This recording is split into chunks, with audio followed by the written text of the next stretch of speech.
stream is live. Channel should be switching over from hosting a different channel into hosting, us. And then here we are. Hello, everybody, and welcome to Adventure on so many levels. We're gonna play some Dungeons and Dragons. Yeah!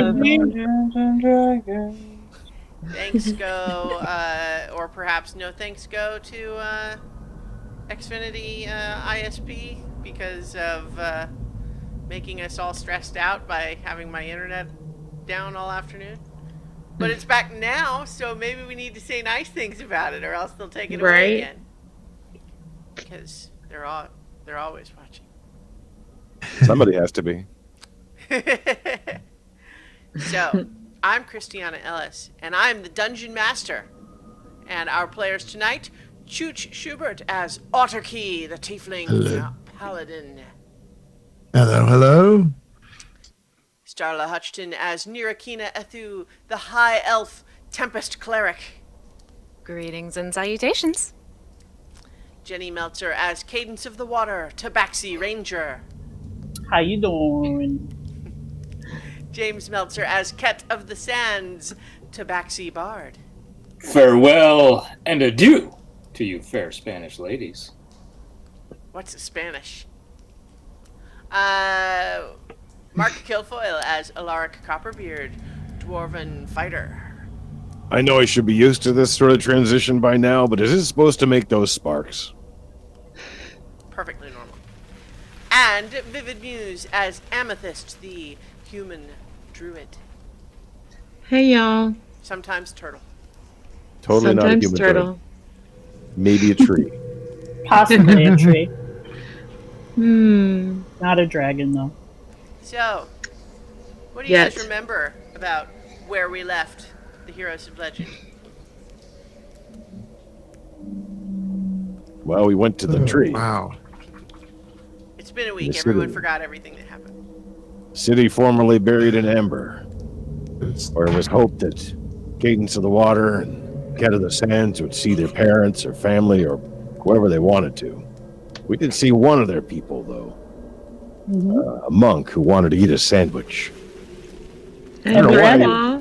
I don't know why he wanted to eat a sandwich. I mean, you don't need to eat anything. It's the astral plane. It's one of the perks. But I can understand a good sandwich. And waiting thousands of years, maybe? I don't know. You'd be pretty hungry too if you were, frozen in amber. Well, he for might who not. knows how long. He might not have been in the astral plane at the time he was eating the sandwich. He was not.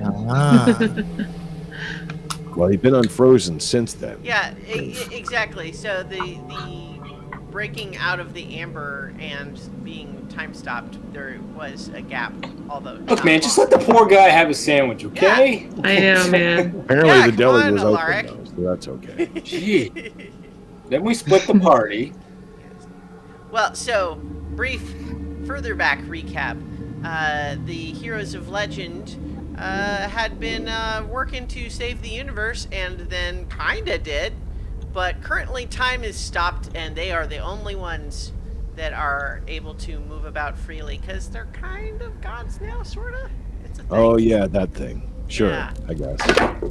So they were in the process of investigating Nira's home, only to discover that her parents and most of the other high elves had gone below the mountain to carry out a war of vengeance against the dark elves, who they believed mistakenly, or rather, who they mistakenly believed killed their mountain spirit. I had to reorder it because I wanted to make it sound clear that it was not that the dark elves killed the spirit by mistake. It's that they're wrong. The dark elves didn't do it. Right. They did some other stuff, but it's complicated. In any case, he didn't want the war to happen. But before pursuing them down into the mountain, he decided that there were some other things he wanted to check out. So you visited Emerald Arboris, still in the Astral Sea, but as mentioned, no longer encased in amber. Talked to Shadow of the Stars, or I don't have it up on my notes. Is Shadow of a Star, maybe? What was it? Hang on, I have it. Shadow of a Star. Yep. who had been Cadence's mentor as a extraplanar traveling ranger back in the day. And then we had, before anyone else wanted to move on, we had Nira, who wanted to revisit the dwarven priest who lived back in the Barrier Mountains. Because when you were last there, saving Alaric's father, he mentioned a bit of a trivia about, oh, yeah, that other time he heard about a mortal creature with a powerful spirit inside them.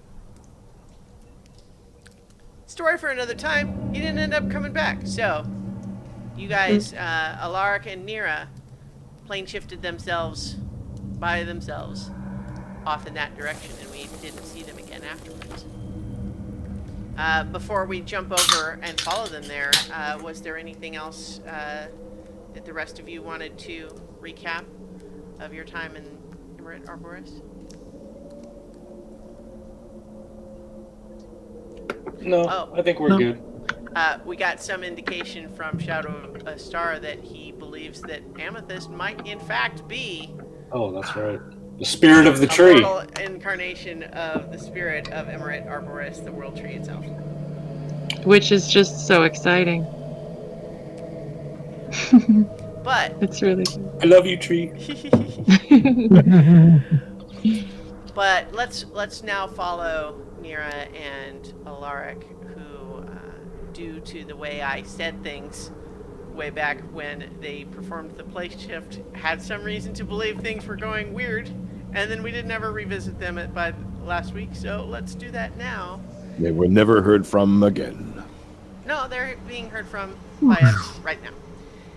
Literally, right now. The clap of thunder that sounds as they plane shift away and that resonates out into the empty stone halls as you arrive. Where in the Barrier Mountains were you targeting your plane shift? Like, where were you visualizing? The Great Hall, where Alaric's father had been lain in state, and was subsequently revived. Right next to where we left that last time, actually. Yeah. Not far. So you arrive there, and it is somewhat more active than when you last saw it, because in between then and now, they ended the lockdown that they had been under due to your elimination of the infernal assassin.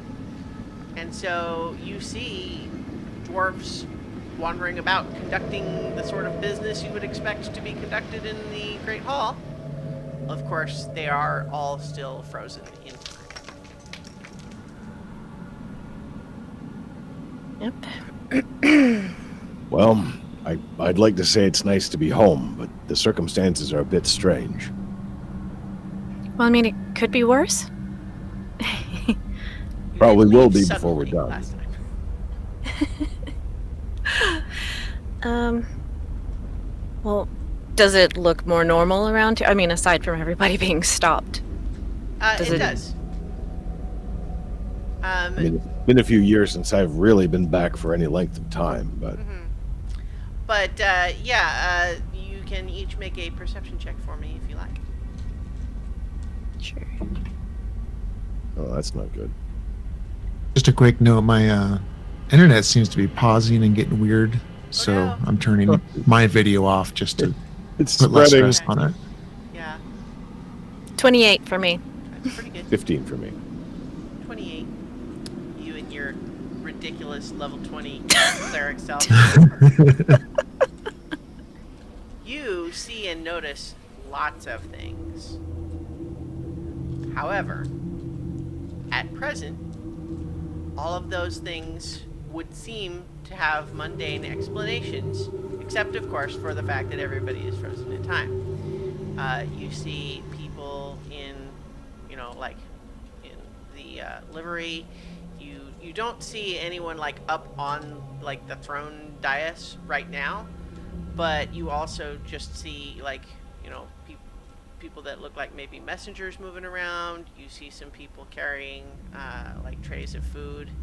You see people who might be like merchants just walking kind of in a little cluster down the center of the room. Everything, of course, here is very still. There is no sign of the droning sort of moan that the tunnels make to indicate what time it is. Everything is just still along with the rest of the world. You do not see anything that would be suspicious. I grabbed some food off of one of the trays that's being delivered. I figured if it's good enough for Otterkey, it's good enough for me to eat something. Yeah. What do you grab?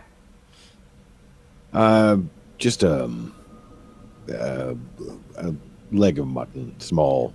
I see. I was going to say Ren Fair turkey leg. Close. Yeah. Leg of mutton works. All right. At least so, it doesn't taste frozen, so there's that. in fact, You it's want actually something? it's still hot. Like from being cooked. As you take it. It's fresh. It'll always be fresh. You want something? I think I'm actually okay for right now. Suit yourself. I'm sure there'll still be lots. So, Father Igny, that's what you said, right? Did you want to double check on your father?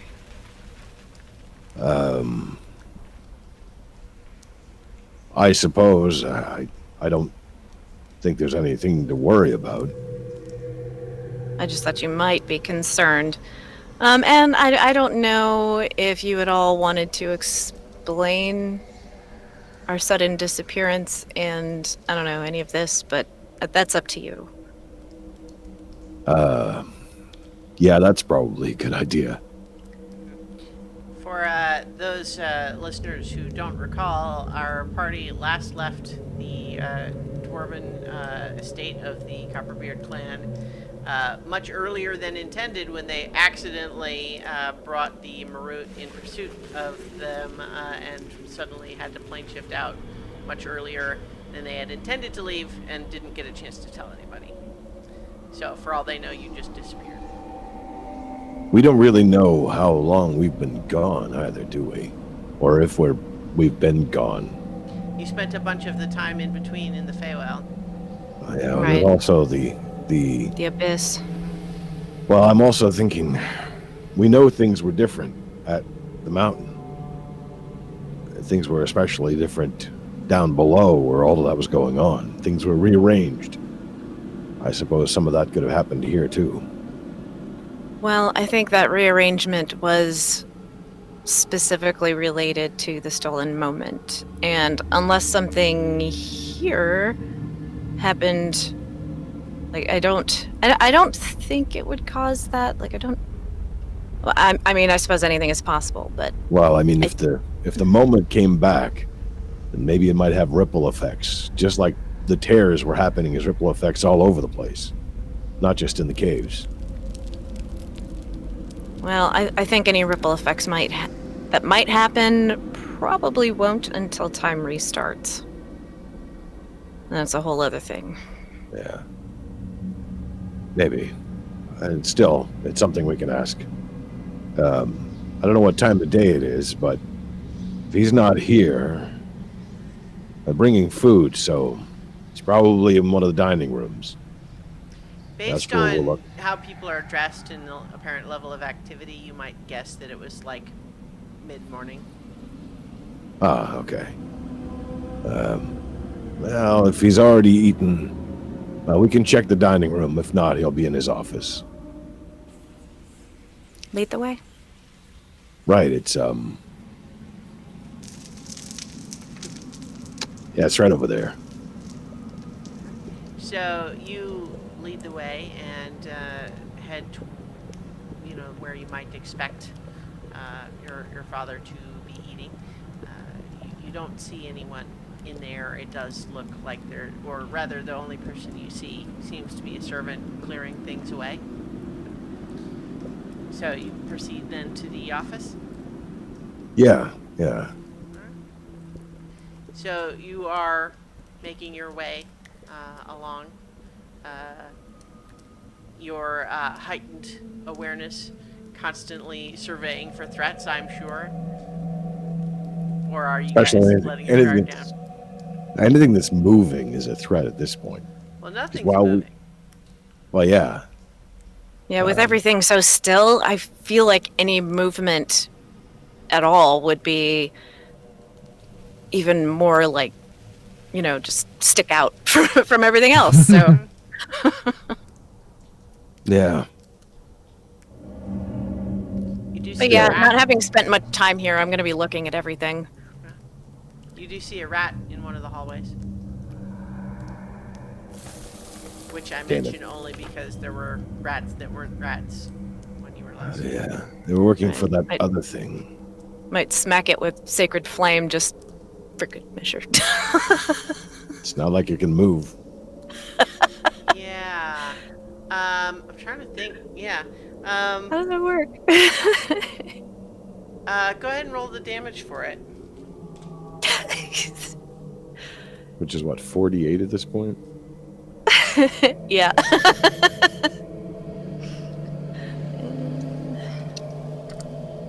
Let's see. 20.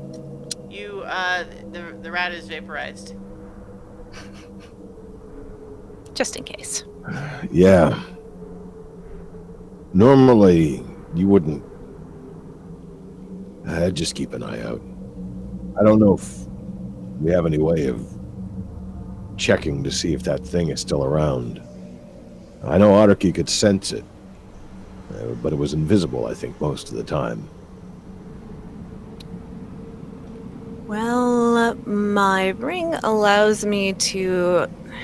It helps seeing through illusions, but I don't think. I think we decided it does not see through invisibility. Um, Oh, well. I'm right? pretty sure we have had you see things that were invisible with it before, but only when you're Okay. looking through it. Remember that. Well, it I did mean, go there is after- nothing else going on, so there would be no reason not to. It did go after Father Igni, right, before? Because he was trying to interfere with or heal.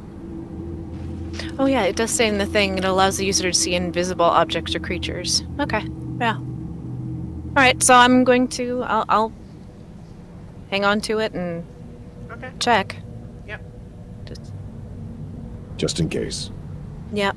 Keep an eye out. Still got to find out the details of that stupid contract. So you don't see anything invisible as you make your way to your father's office, and there in your father's office, you actually see both your parents standing kind of.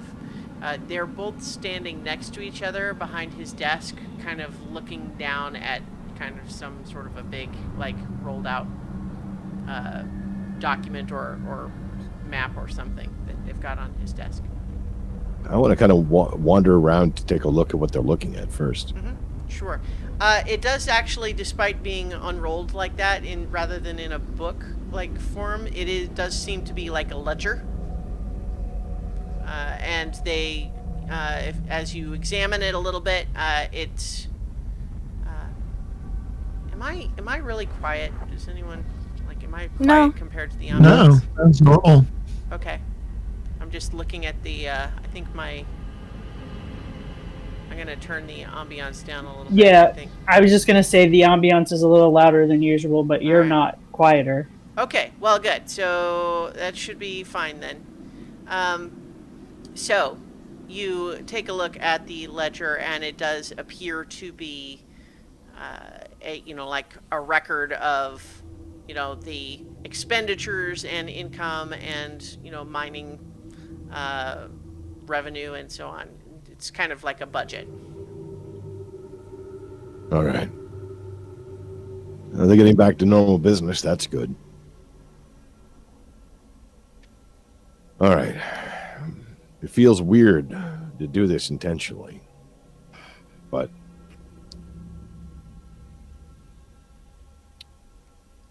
You could just write him a note.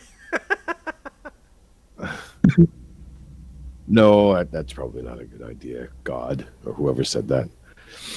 I'll walk over to the stand kind of between the two of them, a little off to the side, and just put a hand on each of their shoulders. Okay. I'm going to be staying back probably. I assume there's bookshelves and stuff. So I'm just going to kind of hang back and check out what's here. So Okay. So gradually, as your hand is on their shoulders, at first, it's just like putting your hand on, the shoulder of a statue, utterly rigid, no give to the fabric or anything like that. But as your will, your intent edges, seeps into them, they begin to soften, and all of a sudden they jerk away from you as they are jumping in surprise as you, from their perspective, materialize right next to them totally out of nowhere. And they jump and just say, Sorry Logic? about that. I'm I'm still sorry. not used to this process. Where'd you come from? Where did you go? Those are both really good questions, but actually harder to answer than I would prefer. But how are you? And I'll turn specifically towards his father. Are you feeling better? Are you okay? Yeah, I mean, I still not quite back up to my full strength yet, but getting there. Yeah, I'm back to work. Just not running down in and out of the mines just yet. And I'll turn to his mother and ask, so, how is he doing? Well, stubborn as a mule, as always. That's a family trait, though. Well, I would be worried if he were any different. I have a strange question for both of you to start with. I'll explain what I can, but I suppose I have time, but it feels like there's an urgency. How long have I been gone? Well, it's only been a couple of days A couple of days. since we last saw you at the. You brought him back, and then you stayed, and you were discussing your next steps. But then we understood that you were taking a meal, but then no one found you. There was sounds of a disturbance but when people ran to check, there was no one there. We didn't know where to look. You all had just disappeared, but we didn't know if something was wrong and your father kind of jumps in and is like, well, given the circumstances, I think we had cause to worry. That's fair. I'm glad it's only been a couple of days. I don't think I'll be telling the full tale today, but let's just say that something had been following us, and it caught up to us a little faster than we expected. So we had to leave quickly. I'm hoping there wasn't much damage in our wake. No, I mean, there wasn't any damage. Good. The creature is not known for caring about. Well, I don't know what it cares about, to be honest. But you're back. Are you well? Do you need anything to eat or drink? I wouldn't bother trying Aster! to. And he's like calling out like for a servant through the door. I wouldn't worry about that for the moment. One of the consequences of our travels has been. How do you explain something like this? well, I mean, we could just show him.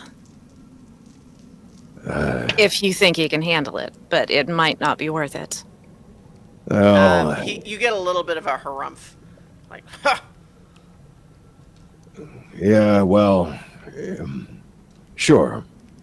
Come with us into the hallway, and you'll see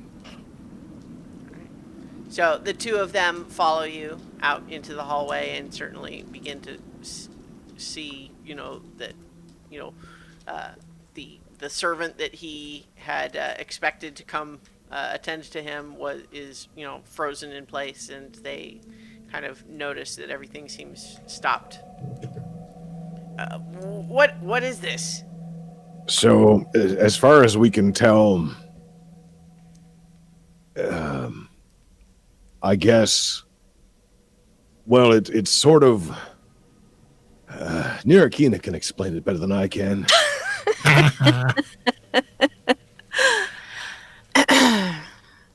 All right. Let's see.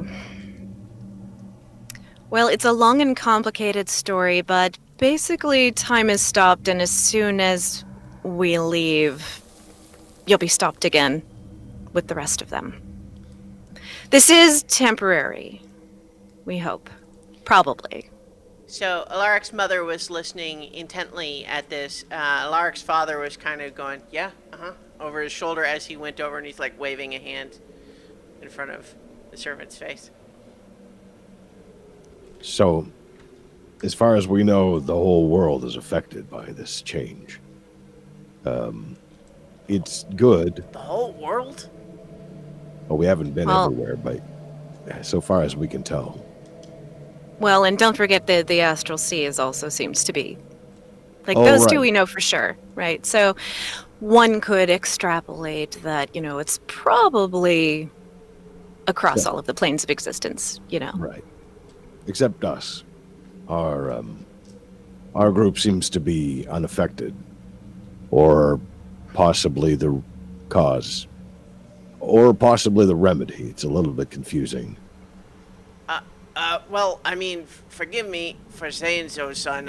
I know that you've gotten to some big business, all sorts of powerful magics since you've been away, but that seems like a big problem to me. Yep. That's what I was thinking. Honestly, this is probably not the worst thing that we've had to deal with, so, Well, I mean, it's a lot of responsibility. Right, but nobody is immediately dying, so... So far as we can tell, no one,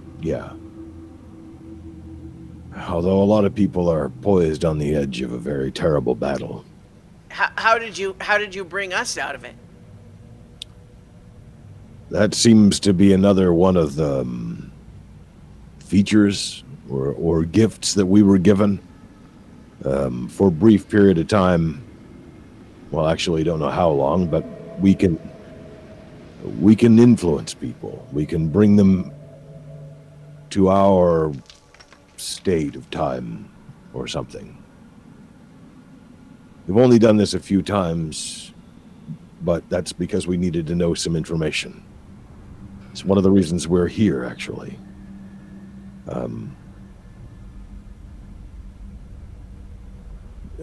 What do you know about Mount Rashama?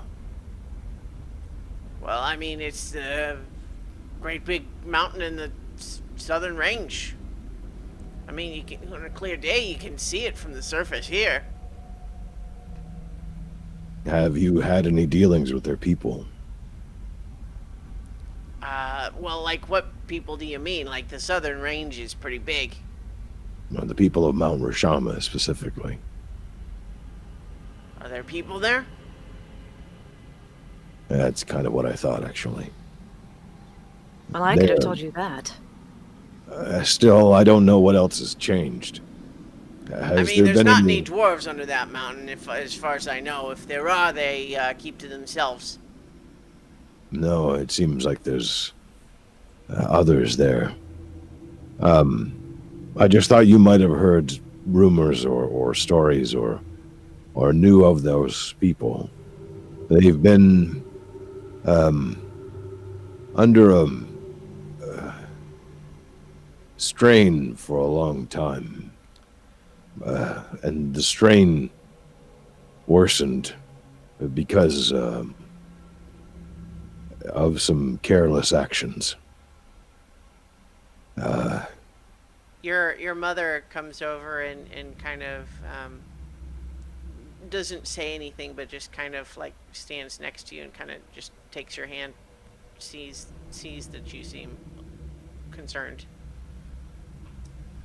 We've been dealing with powers that are way beyond us for I don't even know how long it's been, weeks, maybe even months now at this point.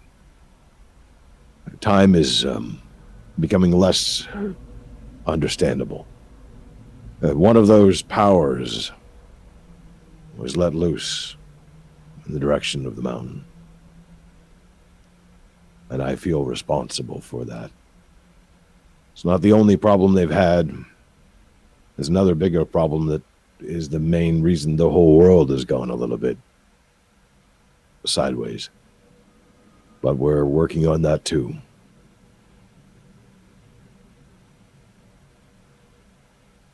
It's going to be all right. I don't know what it will be like in the end. I had promised to come back. At this point, I've kept that promise, but the way things are going, I don't know what's next. Your mother is just looking at you with concern, furrowing her brow, and she listens to that and just says, Alaric, I can't pretend that I fully understand all these things that you're saying. They seem so outlandish, and yet I cannot imagine that you would lie about such things. I'm sure that anything for which you were responsible, I'm sure you had a good reason. Here's the problem with good reasons. If you don't have all the information, it can go very, very badly. Well, it makes me proud to know that I have raised a son who is willing to take responsibility even for unintended consequences. Broad shoulders. It's a family trait. We need to go, but if you should receive word or an emissary from Mount Rashama, they are going to need help. And I think we can help them. The family can help them. What do you suggest? Should we just send diplomats, or?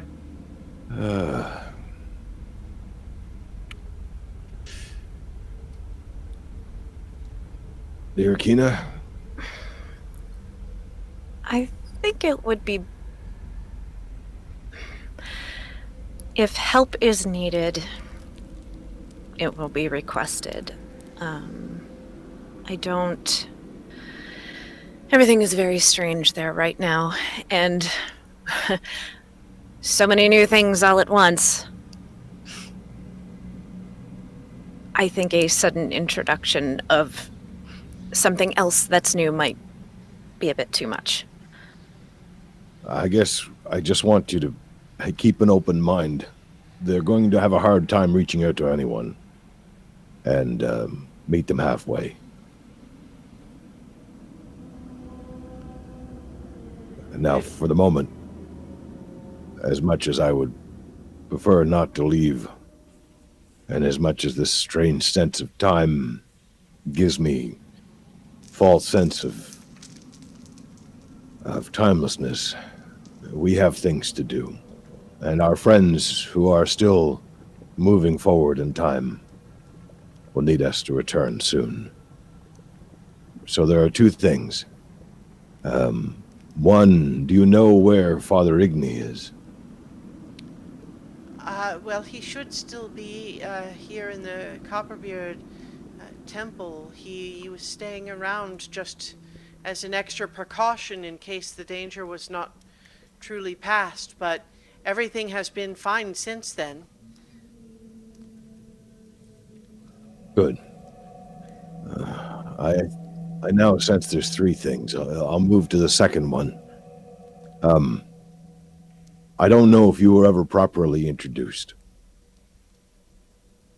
This is Yagthor Copperbeard, leader of the Copperbeard clan. Just- This is...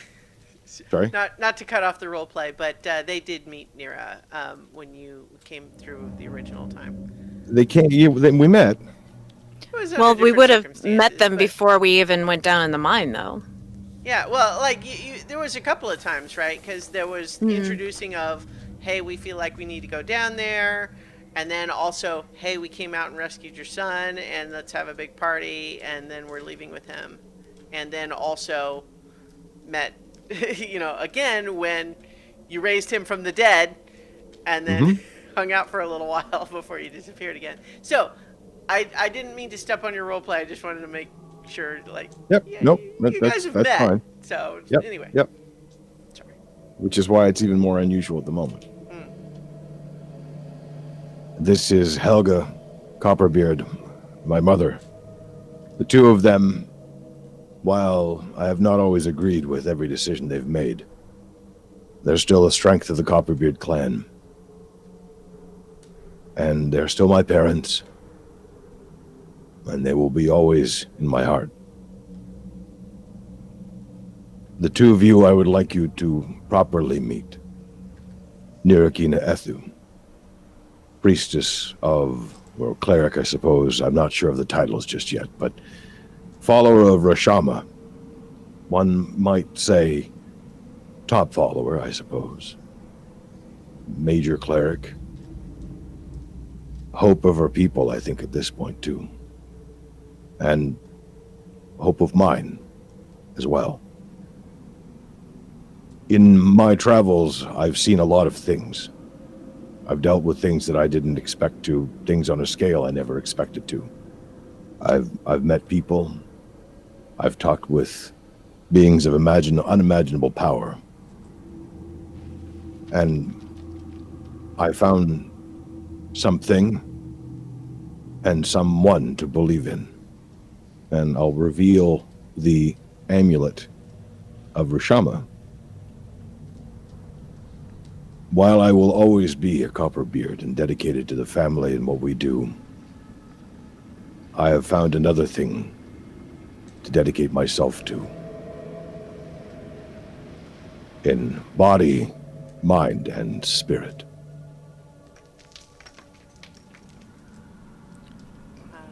Your father sees all that and listens to all that. I think your parents were a little bit, in their first reaction was a little like I was saying, where it's like, you're introducing, like, I mean, we know who she is already, but this is weird. But they kind of reacted to your demeanor and listened carefully, and your father says,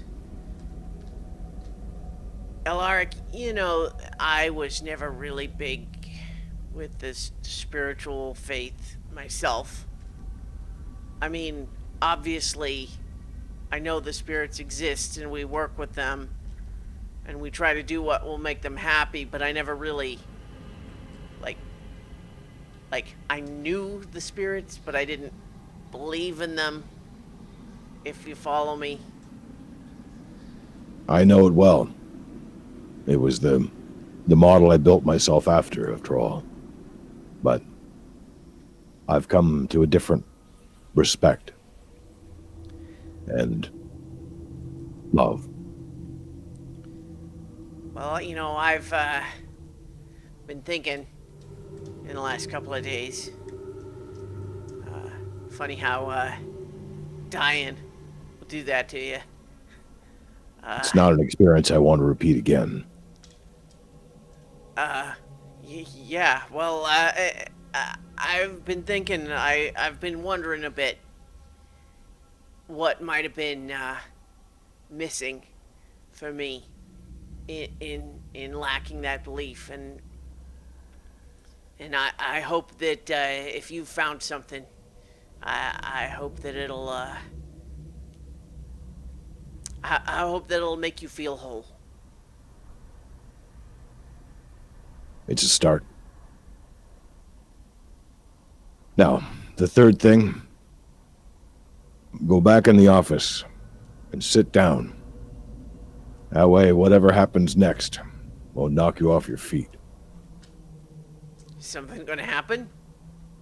I have no idea. But the world will move again, and it may very well be changes. Some of them we hope for, anyway. So I think he and your mother do go back into the office, and you're still kind of staying close while they go in there. Yeah. What he does is not go straight to behind his desk, but instead he goes to the big shelf where he keeps his ceremonial axe. He hefts it and then kind of goes, "Oh, here, Helga," and he hands it to her. And then he takes a smaller short sword and kind of they go behind the desk together and says, "Just the same, if something's gonna happen, I'd rather meet it on my feet." That's not surprising. Well, keep an eye out for rats. I'll be back if I can, when I can. But you probably won't notice that. Time is very strange. Your mother says, "Well, I hope, of course, that we see you again. But I'm glad you came back to let us know where you'd gone." At least this time I can say a proper... No, you don't have to finish that sentence. It's fine. I'll see you again soon. Yes. Let's go. And he turns quickly and leaves the room, not watching for them to get solidified again. Okay. What do you do, Nira? Just kind of like look at them nervously and be like, "I'm so sorry," and then walk out after him. All right. So you both leave. Are you headed for the temple? Yes. Yes. All right. You make your way there. Once again, you know, although these are certainly hallways that you fought your way through once before, you make your way now through calm hallways. Don't see any rats. Back into that big temple, and you have to poke around a little bit, but you do find Father Igni, who is sitting at it looks like he has had a desk brought in, and he is going through what look like letters, like personal letters, sitting at that desk. He looks more robust than when you last saw him. Like, certainly he had been fully healed of his injuries by Nira, but was still shaken from his experience, but he seems a little more together now, but of course still frozen. Do you think there's a better way to do this? I don't want to scare the guy half to death. I don't think so. Like, I think it's either on or off. I don't think there's no gradual like, there's no easy way to do this. Great. All right. And I'll go behind the desk and I'll clap my hand on his shoulder. All right. As it has before, gradually softens until all of a sudden he's like, "Huh? Huh?" And turns to look to see you. His reaction is not quite as extreme, because where you were standing, it was a bit more like, oh, he just you get the sense that maybe he's just more used to people coming up behind him and he didn't notice because he was reading or something. Well, that's sort of a benefit. Alaric. Ah, I'm glad to see you, my boy. We had all wondered where you and your friends had gotten off to.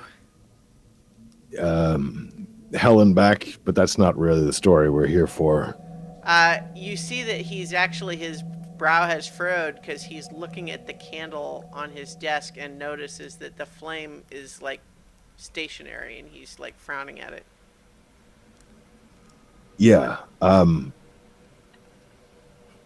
It always sounds so strange to describe it, but time, well, I guess time has stopped. For a while. I don't know how long. How do you measure how long something is when time has stopped? Anyway. It does seem like a problem. How would you... what time has stopped? What do you mean? I mean, obviously, I can see. Everything does feel rather still. So far as we know, everything has stopped. On pause. That doesn't even make any sense that pause doesn't exist in the universe without VCRs. Let's just say that we're between one moment and the next.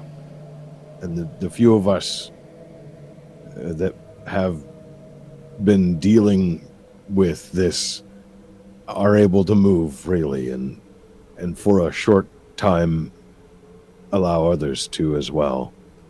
Honestly, I have no idea how all of this is working, but I have heard that there are powerful wizards who could accomplish such an effect. And this goes a little beyond that. yeah, this is more like the very gods themselves, I guess, which is kind of why we're here. Nirakina wanted to know something. You had made mention of a story the last time we spoke. Regarding another individual who had carried a spirit within them. Yes. I had thought perhaps to discuss that with you, but of course we didn't really get a chance before you all vanished. But I suppose there's time now.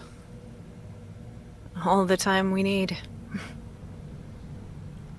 Well, this is a story that Alaric knows, or at least I don't know how well you remember your history lessons, but Let's just say that I had other things on my mind. The actual. Are you okay there, Chooch? Got a little... No, I'm good. Internet's still Everything being over weird, there. but I'm mostly hearing everything. Okay. Oh, okay. All right. It's good. Okay. Yeah, so this is the story of Greshta and the formation of the clans. And just for like role play purposes, you know, like this is like folk knowledge, but it's like from thousands of years ago. It's a little bit like Bible stories. It would be kind of how you would know it. So, I don't know what you know of our history, Miss Ethu, but long ago, thousands of years, dwarves all lived together. There were no clans as we know them now. There were different cities and towns, but all really part of one large civilization. And no distinctions between them in terms of groups where, you know, everyone was part of one big society. And then there came a time when the land and the mountains were plagued with many tremors and earthquakes. And these quakes were of a frequency and a severity far beyond what people had known before, and many places that had once been safe were now no longer so. Entire cities were reduced to rubble, and there was a lot that was destroyed and lost because it seemed that nowhere was safe any longer. But there was one place. It was a place known as Sanctuary Basin. And it was known by that name because of Greshta, a dwarf who had found it and settled there all on her own. Now, generally speaking, it is the nature of dwarves to form families and communities and work together. It is not normal or usual for dwarves to seek solitude. There are always exceptions, but Greshta was one of these. She, in her time with other dwarves, had always been plagued with a fear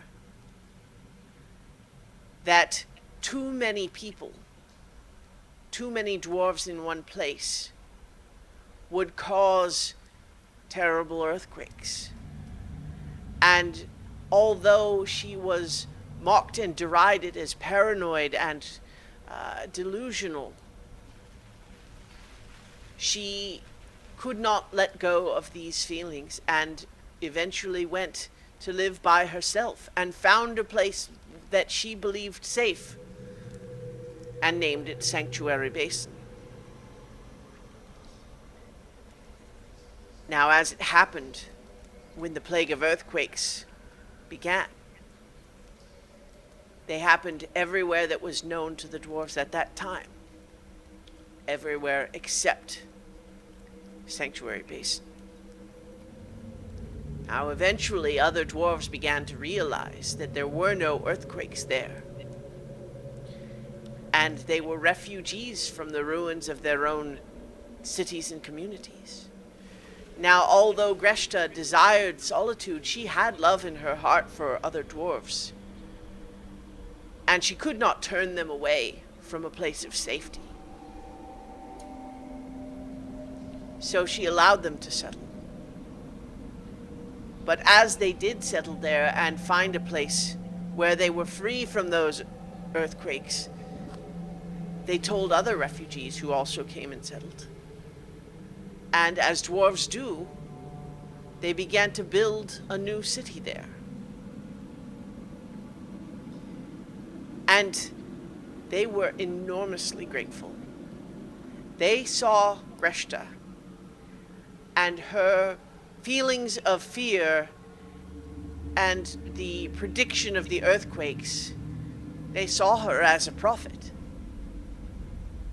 Now, none of us can say whether she had advanced knowledge of the earthquakes or whether it was simply a coincidence that she had chosen the one place that was safe.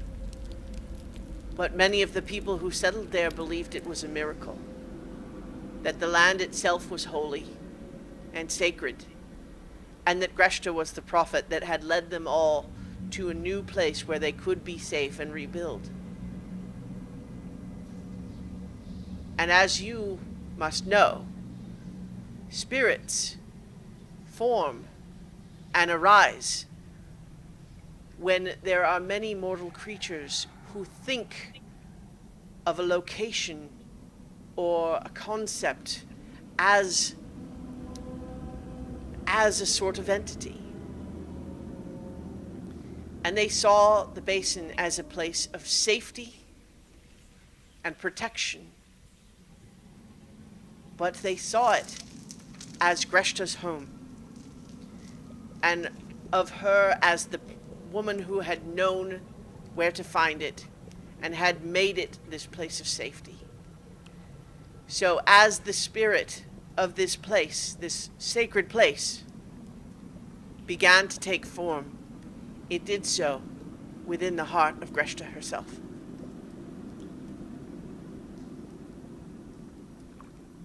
This was not something she sought. It was not something she desired. It was something that came to her through fortune, fate, but also through her own choice to accept the refugees into her home and allow them to build. But it was difficult for her, because although they were grateful and they wished to repay her, they could not give her what she really wanted, which was solitude. And she would not turn them away, for she knew there was nowhere else safe to go. And so, more and more refugees made their way. The city grew larger and larger. And, as you might guess, Sanctuary Basin became a rather different place. Rather than the place of natural solitude, of untouched beauty, and wide open, calm stone, it was a busy place, full of activity and industry and community. And this created a tension. For as the spirit that became aware through the dwarves' gratitude and industry was shaped by those desires, spirits are also bound by the nature of their environment, and that environment was Greshta herself, who, despite her love for her fellow dwarves, did not wish them to be there.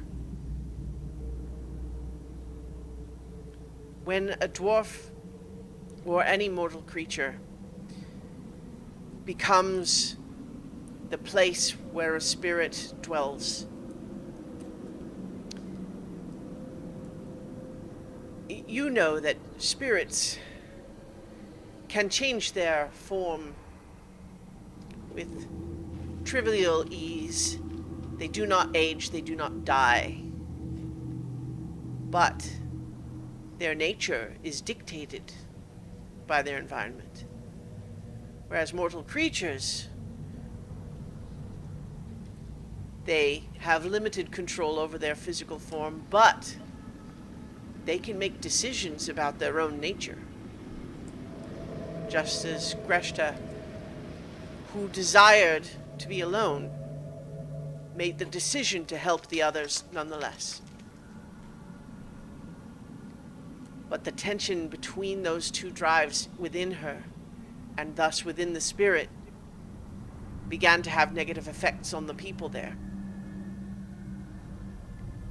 Disagreements became squabbles. Squabbles became fights. Fights became battles. And soon, the chaos of violence began to wreak even more destruction on what had once been this beautiful, serene, and empty place. So distraught with what her sanctuary had become, Greshta beseeched the spirit within her, and in an act of prayer that I doubt any non-imbued mortal could ever fully understand, she wished with all her might and brought all the power of the spirit of the basin to bear on finding a safe place for the dwarves to live separately. And thus, the different factions that had formed there in the basin all now found themselves elsewhere, in new tunnels and caverns beneath the mountains, no longer subject to these earthquakes, but separated from one another. And each of these separate communities became the clans that we know now. And no one truly knows what happened to Greshta. But some still believe that Sanctuary Basin was restored to its previous status, but now completely sealed away from any who would seek to find it. But the relevance to you, I think, if you have a spirit within you, it may well have its own desires. But your desires will shape it just as much. And you must be very careful, for conflict between those two things can have an impact on the spirit's domain.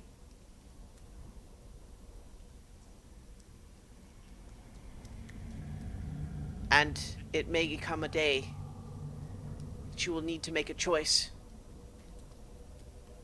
for how the spirit will continue.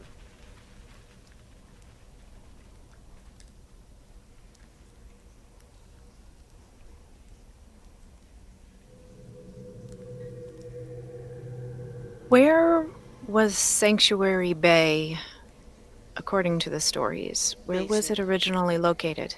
Basin. Well, none know. It's a mystery lost to the ages.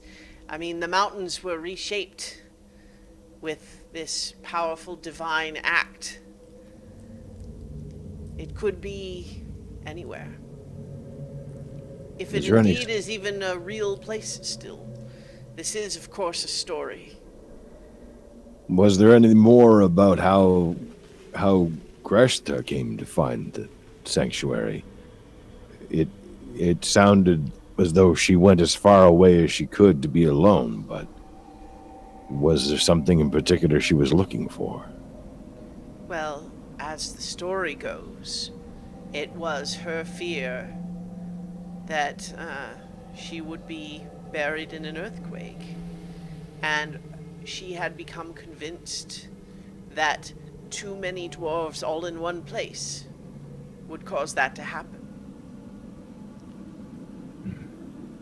And so she sought solitude because that is what suited her. Now, what made her in that way, what gave her those ideas, I cannot say. Were there any descriptions of what Sanctuary Basin looked like? Well, to hear it told, when the dwarves first arrived there, it was pristine, beautiful. Fungus forests, glittering stalagmites, fresh water, and lots of space. Beautiful to hear it told. But by the end, it had been filled with dwarves and industry, which is beauty in its own way, but certainly different from what it started.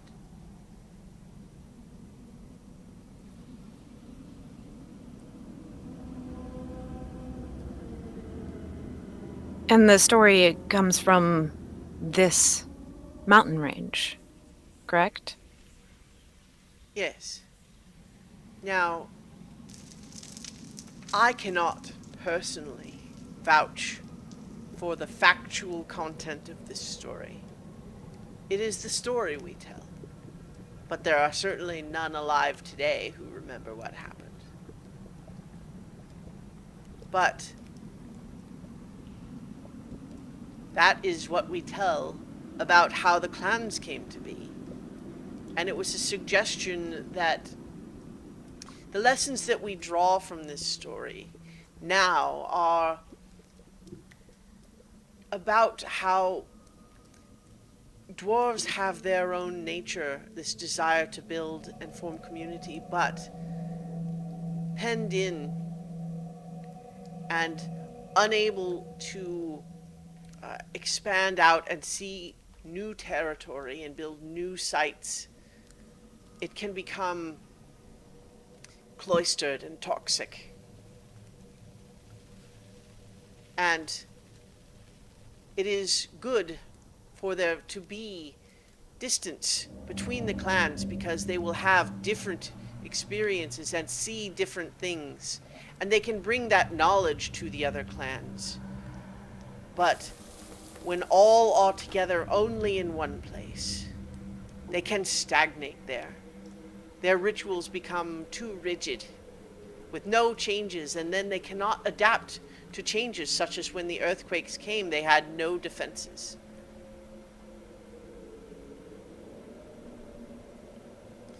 That But sounds familiar. usually, the story when we tell about Greshta herself, what we talk about is how when there is conflict in your heart between what you desire in your soul and what you desire, what you feel is right for the larger world,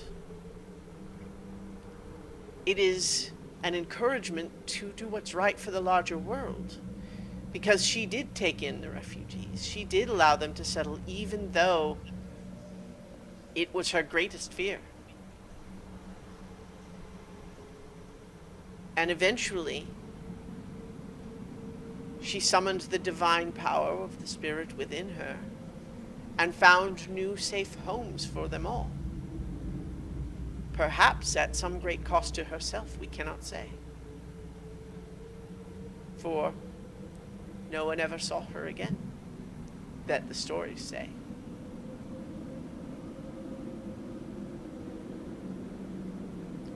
Why is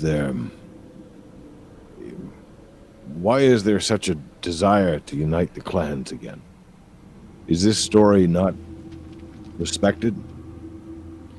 Well, I suppose it is considered an old-fashioned story. People have all sorts of reasons for everything that they wish to do. There is certainly an appeal in the commonality of shared forces and shared resources and coming together. After all, the clans were never meant to be permanently separated with no contact at all. Just not all trying to live together in the same tiny place. And so I don't know if it is wise to go against that story, but there are also lots of other stories about dwarves that have come together and accomplished great things. After all, you know that, some of the many elaborate gates that lead to the surface in the mountains, there were those who felt that it was unwise to engage with trade with the other races on the surface, or even trade with other clans. But great things were accomplished when those envoys, those branches were reached out. And what about the earthquakes? Do you think that part to be real? That for some reason, when the dwarves were all together, it caused something to react? It's very hard to say.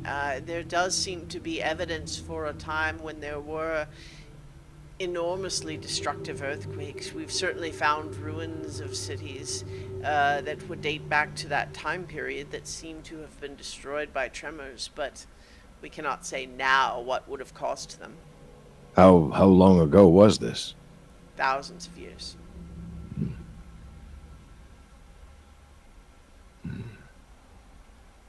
That's kind of funny, given kind of a strange coincidence, I think, Yeah. given the rather large tree that was displaced several thousand years ago.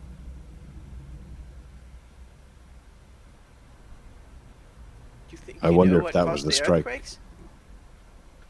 Well, the incident we're talking about was the result of order striking at chaos. It could very well have been that chaos struck at order of the dwarves coming together.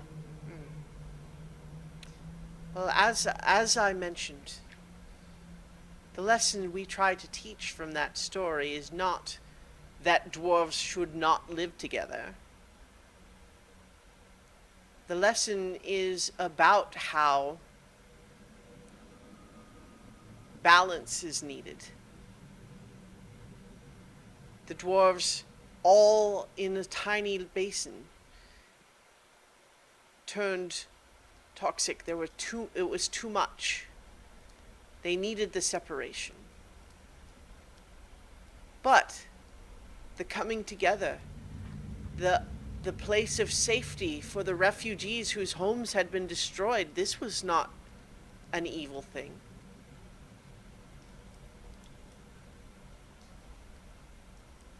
It just became a time when it was necessary for them to once again venture out.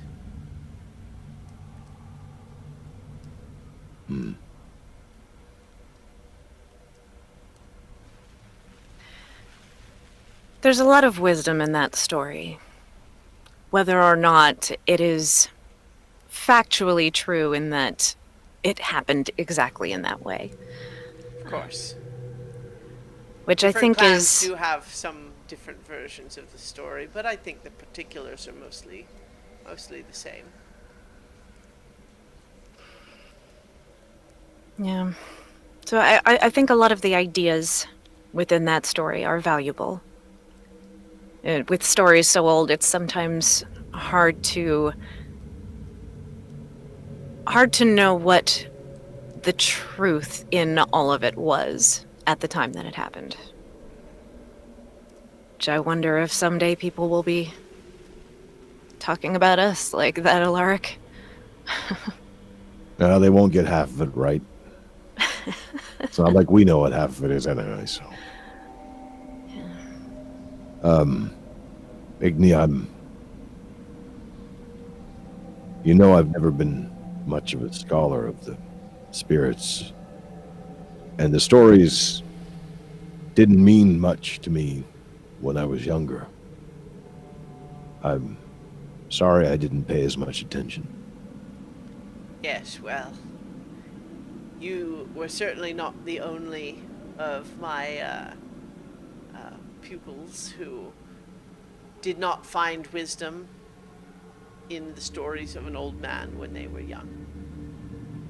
That's the weird thing about wisdom. You never know what you need until you've come to that moment. And by then it's usually far too late. It is often difficult to know what constitutes wisdom in the moment. Sometimes it is merely reflecting on something days, months, years later.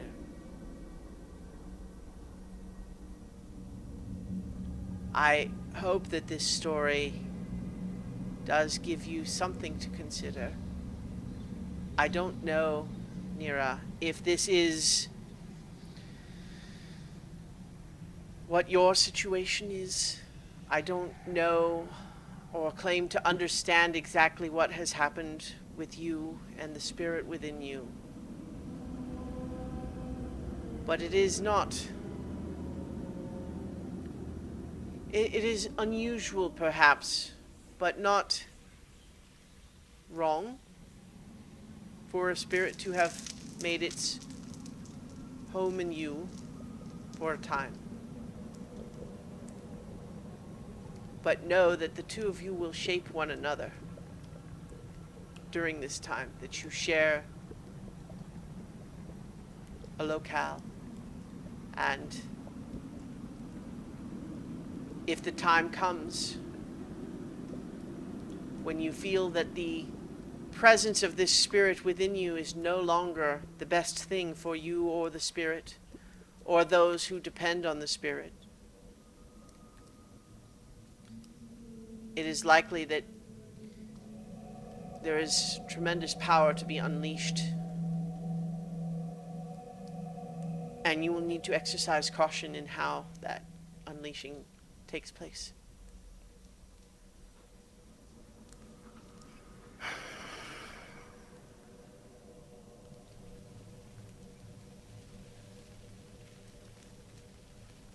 I appreciate everything you've told me.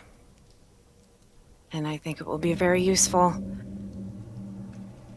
And I'll have to do a lot of thinking. But you won't have to do it alone. Just remember that. Yeah, I'm never alone.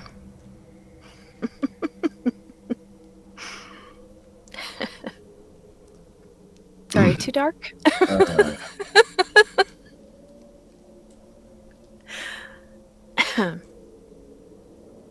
Is there anything you'd like to ask of Igni before we go? I don't think so. I think the story was sufficient.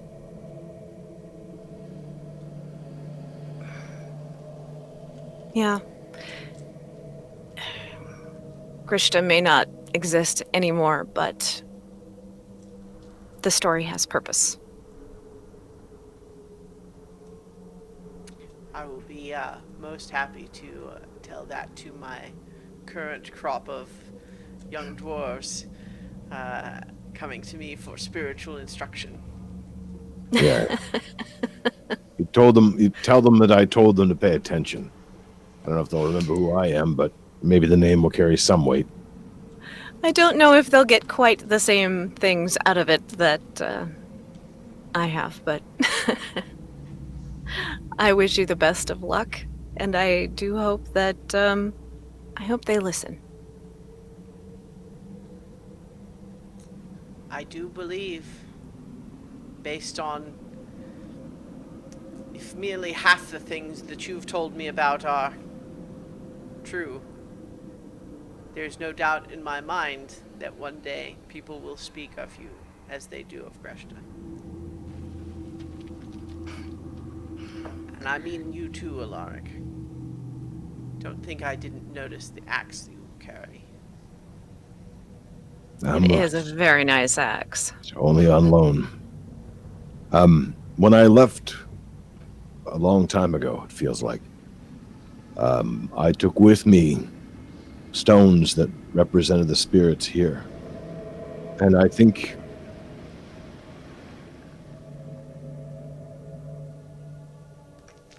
I have one to exchange for it.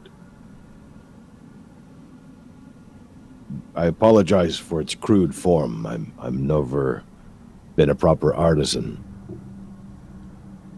But its form represents strength and the spirits.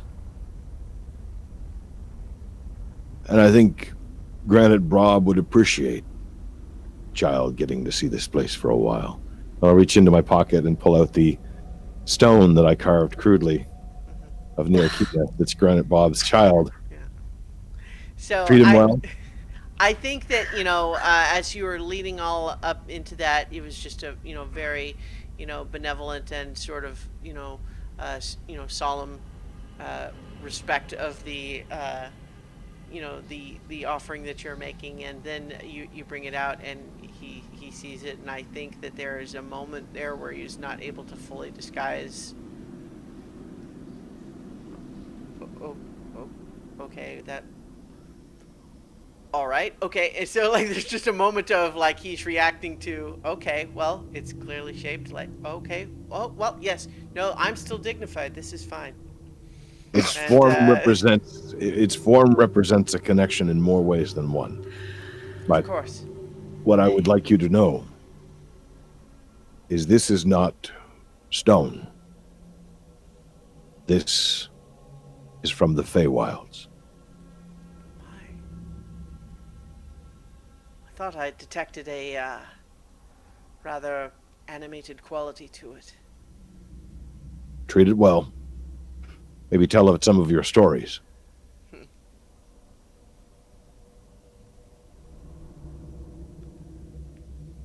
I can see it now. There goes Father Igni, the old man who talks to rocks. It's better than having rocks in your head, which was they used to say about me. Well then, I suppose you all have big things in your future. Whereas for the rest of us, we await the news. Hopefully it'll be good news. It'll be something. Or you might not notice. We've had a bit of debate on that part.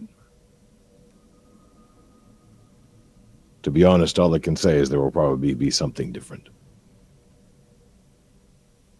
Very well. I'll Thank leave you to for it. your time. Of course.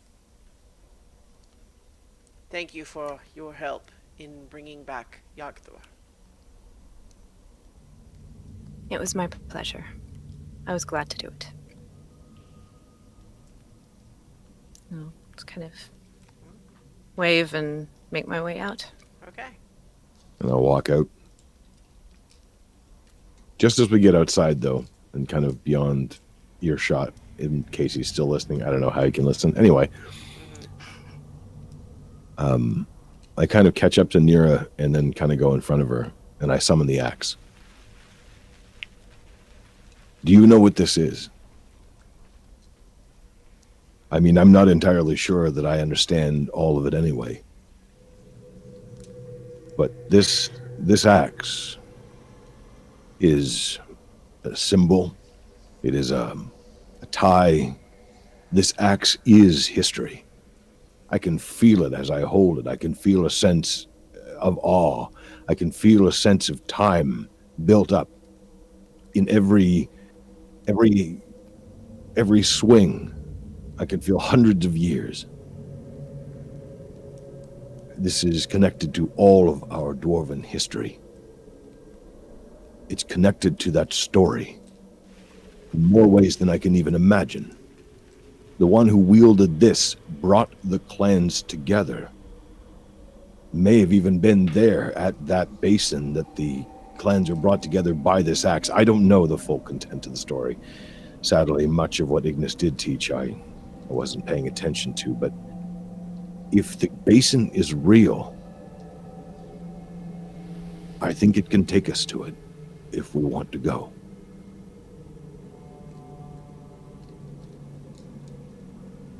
I think we should consult with the others before we do that. Yeah, of course. I didn't mean right now. It's more, I just sort of realized what this, I mean, of course, I wasn't, yeah. And I'll put away the axe and it flashes away to its ethereal dimension. Of course, I thought it might be important. So much is happening, and every once in a while it catches up to me in ways that I didn't expect. I understand that. Did the story mean what you hoped it would mean? I don't know. I'm not sure what I was expecting. I think I had prepared for worse. It means something. I just haven't... I haven't fully absorbed it yet. So I think it's just going to take some time. Of course. Time. Whatever the hell that is.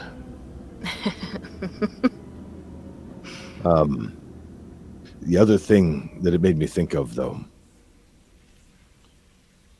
there was corruption before with your people. It caused Rushama to be splintered or diminished or something.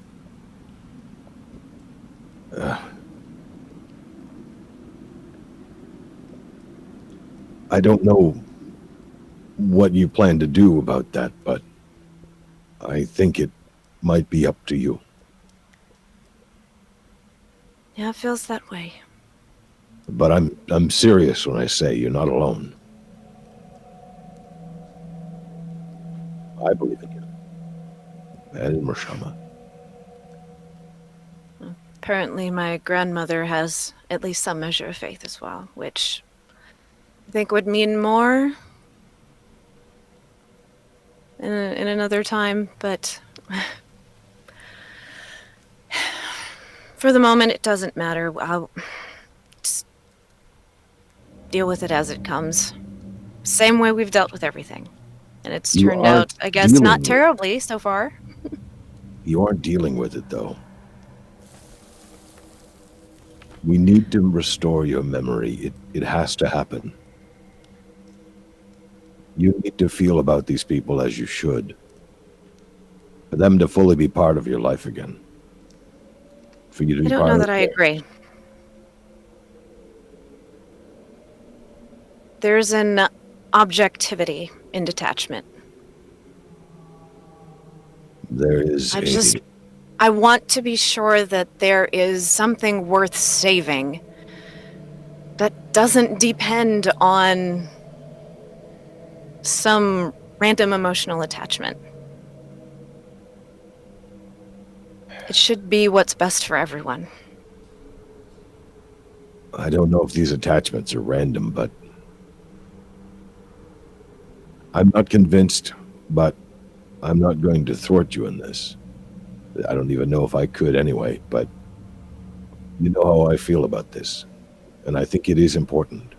I think you will need to care to know these people, to care about these people. And I think that if you remain distant and separated, you're going to create a division that's going to ripple outward. There's more at stake here than just my people. Yeah. I just want to be able to keep that in mind and keep a clear head for it. Yeah. Well, clear heads haven't exactly been my best. We should probably get back. I agree. I'd take you for a tour, but I suspect the rest are waiting. Maybe someday we'll have a proper tour. You know, when assassins aren't coming after our parents, the world isn't coming to a strange form of an end or stopping. No, if that ever happens, I'll probably sleep until noon. You know, I'd probably Maybe not get out of bed at all that day. maybe I should just take a long walk and not look do around this anything. place in case I never see it again. Take your time. Let me know when you're ready. Yeah, I'll remember it. Are you able If to you're sure. actually cast plane shift again today anyway? Yeah, I can cast it at a higher level. Oh, So right, yeah. I have my 8 and 9 spell slots still unused, so. All right. Are you sure you're ready to go? It's too weird seeing everybody frozen like this. Yeah, let's go. All right. So I'm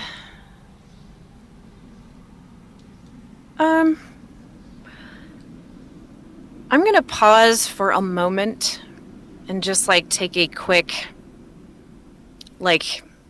internal check of myself, Okay. just because there was a little bit of weirdness that happened on the way here. Keys, wallet, phone. Yeah, we're good. Yeah, just making sure that I'm not even sure what I am checking for. just because that one transition was unusual. Yeah. Yeah.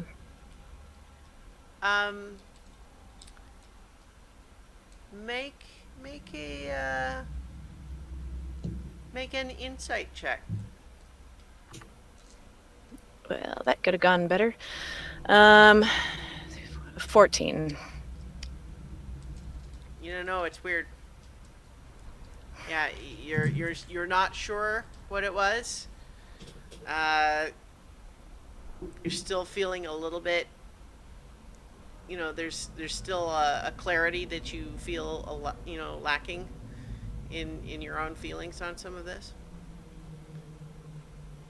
All right. And I mean, I don't want to tell you how Nira's feeling necessarily, but I don't think you have identified anything about what might have caused that. All right. Well, then I will go ahead and cast Plane Shift at level 8 and take us back to the, I guess the temple with the tree, which is where we would have split from the group. So, like where we went before, right in that main hall. Yep. All right. The clap of thunder resounds as you vanish from the material plane and find yourselves once again in the astral sea. There's not the same kind of strangeness, but it also it's a little bit more like this is just kind of how it is now. It's not how it used to be. Just the feeling of it seems a little different than it was before. But it's like that again, but not in a different way. It's more just kind of like, oh, I guess it just whatever is different is still different. Okay. And yeah. So I guess we just wait. Well, so where is everybody else now? Like, you know, we dealt last time with kind of what you guys were getting up to, but you know, as the clap of thunder sounds from within the temple, I think anyone who's probably in the area might, might be able to say, what's that? How much time has passed for us? Oh, not long. I mean, it's been a couple of hours, maybe. How long did it I'm take? probably us still to- at the blacksmithy. Mm. I mean, I think it's reasonable to let's just go ahead and say, like, you guys are in sync now. It's whatever you guys got up to last time. You're not still in the middle of it unless you want to be. Cool. I'm taking a nap. I'm like curled up by the forge where Archie was working and taking a little nap.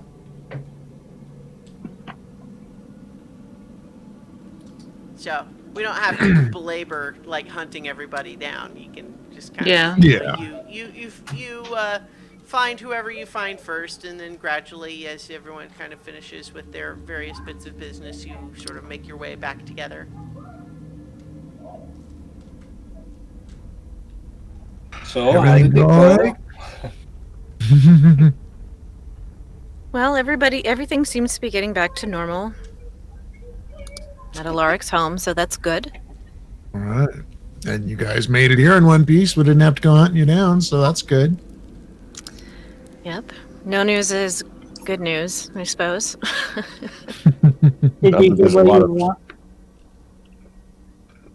Did you What? get what you went there for? We did, I think. It was something anyway.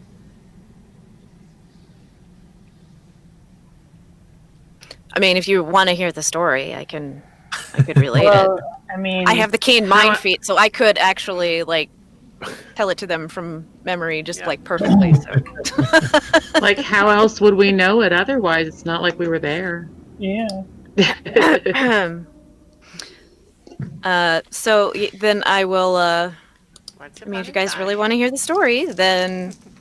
And then she, but she would tell it a little more condensed, so it wouldn't be quite so like old man rambling type. Sure. So hitting the key points and making sure they understand the importance and the weight of the story, but not like belaboring any points. Right. Wow. Nice. Pretty cool, man. I think too that, I mean, we don't have a reason to go there at the moment other than to see the truth of what was told, but I think I can get us to the sanctuary basin if we need to. I will say there's a part of me which wants to see where dwarves congregated in such numbers, but I think the axe would take me there. It would take all of us. Mm. Well, maybe when we get everything turned back on, could it be something to consider? Yeah. Kat, how are you feeling? Still tired? Yeah, I think I'm still tired. Yeah. Gonna need a couple days, right? I need a couple days. Yeah. I mean, we can absolutely kind of hit the fast forward button if you guys are sort of ready for that, to kind of just say you guys spend a couple of days there. Yeah, I think the only real outstanding thing is how to attune these forks if we want to Right. try to tackle that now. And I don't know if that's something that you can use the other forks to make some duplicates. So we have the Or- items that we need. Yeah, like I mean, like material plane's easy, right? But yeah. Material plane is easy. Which other ones were you wanting to do again? the rest is your guys' specialty. Here you go. I thought we were doing another one for the Astral Sea because Yeah, in we case have it to got keep split coming up. back here right now. Mhm. Did we want one for the Feywild? Which ones do we have now? Because We have Feywild, we have Astral Sea, we have Material Plane. Do we have one for air? The elemental plane of air? Yes. Okay. Yep. Material, air, astral, fey. until the Um, tree until the tree is like functioning again reliably, I would like one to be able to return quickly. To here? Agreed. Mm-hmm. Yeah, I Yep. agree. So we'll have duplicates for here and for the material plane. So that I'll have a set and Amethyst will have a set. Yeah. Right? I'll go ahead Cool. and say, Amethyst, that you are able to make one that is like you recognize in your own understanding of the spell that because of its unusual nature, you can actually attune one to the tree itself. And obviously that tree is currently on the Astral Sea. So what I'm offering in sort of the mechanical sense is that theoretically, that means that if the tree were no longer in the Astral Sea, you would still go to where the tree was. But Perfect. the flip side of that is it wouldn't be able to take you just anywhere in the Astral Sea. You would only go to where the tree is. That's all Amethyst cares about. Okay. So yeah, you have basically, you can attune that tuning fork to the tree itself. Perfect. Hopefully it'll become something that can be used as transit again. But until then, we've got to be able to check back. No. Keep nudging it towards that. Do you think that, like, when everything is going again, that we should regulate, like, who uses the tree? How did they do it That's- before? You had to be trained, but that was just right there, the central part of the tree. You had to know how to use it, but, people used it all the time. Was there a selection process, or was it just like riding the bus? Oh wait, what's the D&D equivalent of a bus? Riding the wagon cart. The wagon train. Yeah, I think it was generally something where, like, in theory, you don't, like, it wasn't a binary thing in the sense of like needing to be trained to do it. It was more just like, if you were not trained, you had almost no control on where you would end up. Right. So people Got could it. climb the tree and then just end up wherever. And surprise, surprise, a lot of those people didn't actually end up coming back. So who knows where they ended up, right? You So know- literally everybody had access to the tree, though, right? Right.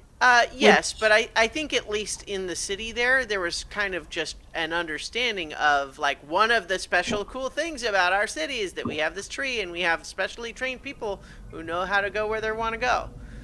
So they were like guides, you know. Yeah. They would come and be like, "I really want to go to this place and make sure that I get there." And then, you know, they would assign you this guide who had trained especially to, Right. you know, move through the branches. So there's kind of a cultural gate as well, just in the sense that everybody kind of understood, no, that's how it works. If you want to go on the tree, you find one of the people who have, you know, had the appropriate training and so on. Because it's dangerous otherwise, but in theory, people could try it if they wanted. The tree was big enough they didn't have like a fence around the whole thing or anything. So can you only normally travel from the tree to places, or you can travel to the tree? There's like branches all over, Mhm. like, so if you know how to access those branches, you could come back to the tree, Right. or So you could not- travel those branches to other branches if you So- knew how it worked. More than just the people at the city then would travel the tree.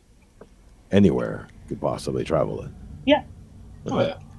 Yeah, but I mean, there would be people like, say, on other planes who knew how to travel like through their branch. Mhm. Like maybe they even had people who trained them the way that we were trained at the actual tree, but Mhm.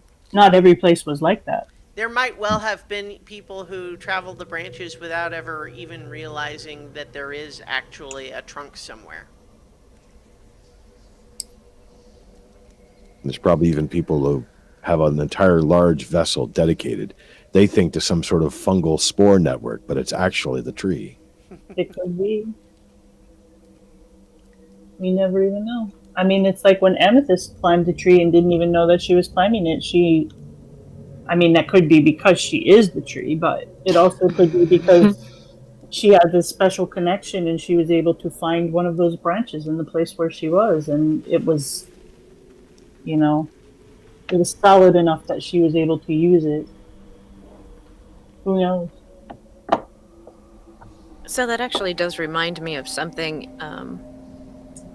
And if I have the opportunity, I want to kind of pull Amethyst aside at some point. But that doesn't have to happen right this second. Oh, it's happening this second. So I don't know. Like maybe when we all go to settle down for the night or whatever. Whatever. Well, it sounds like you guys, unless you have some other thing in mind, you're probably going to spend a couple of days here, right? Yeah, Yeah.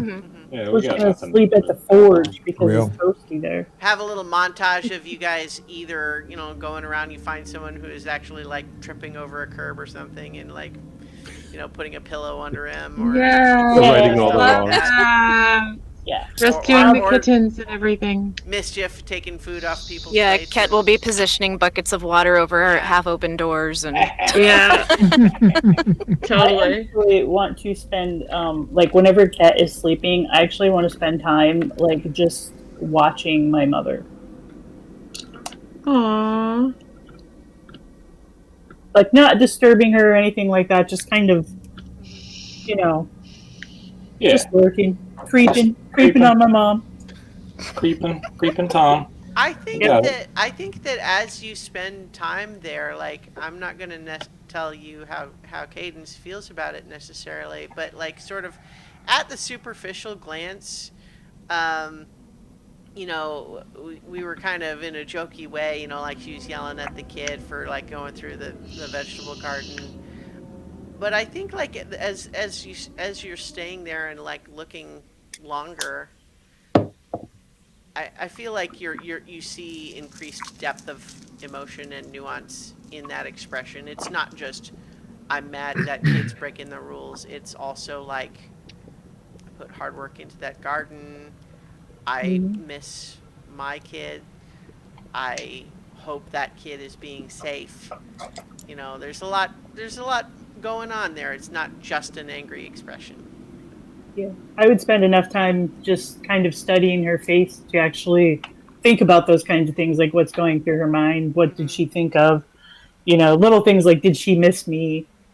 Was she worried when I never came back? And just things like that I know that like Kat would be like, don't do that to yourself right now. So I would wait until he was sleeping. And Okay. Cat's sleeping. He's like, oh, don't do that to yourself.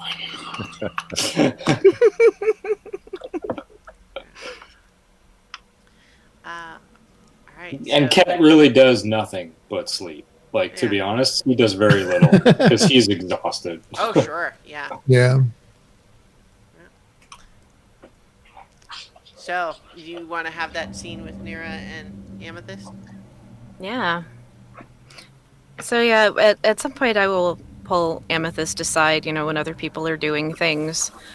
And actually, I'd probably talk to her in Sylvan because I know she understands it and nobody else does. Ooh. So, I have to ask, how are you feeling about what the monk told you of your nature?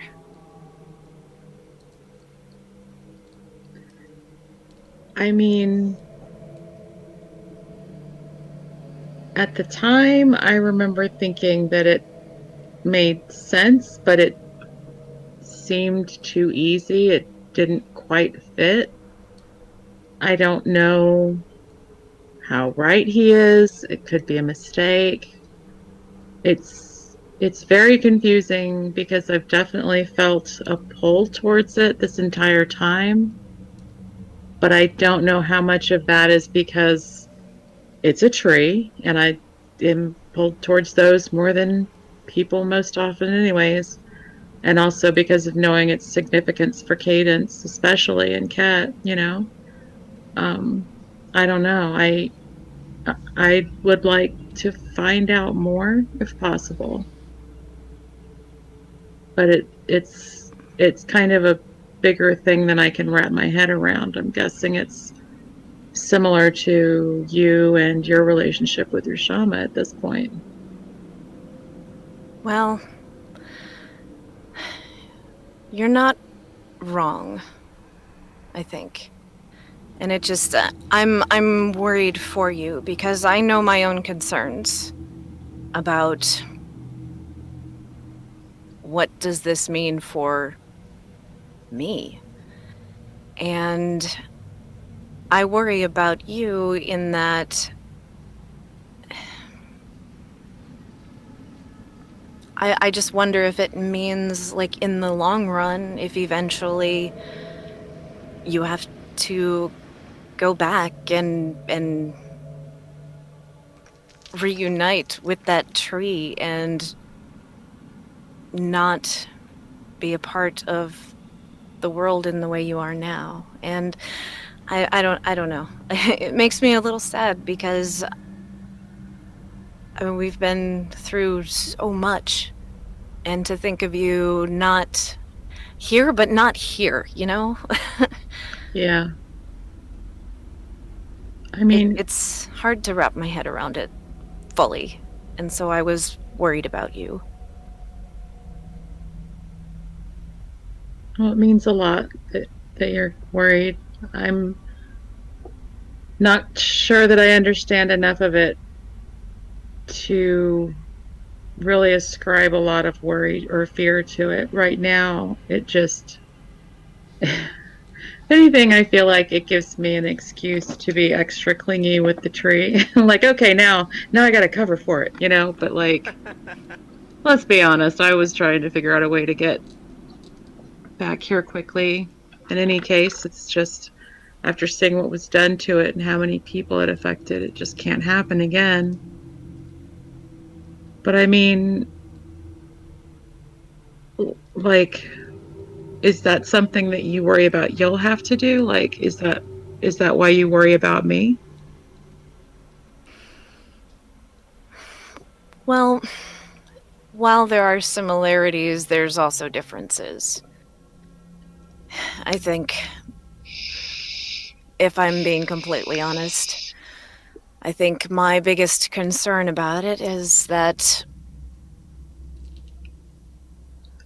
when Rushama outgrows his home, what becomes of me?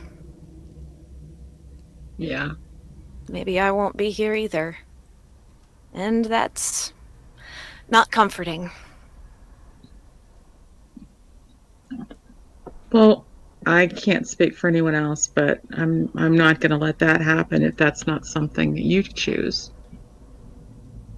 Well, that was Like, part if of the you point in going choose- to, yeah, it was part of the point in going to hear that story today.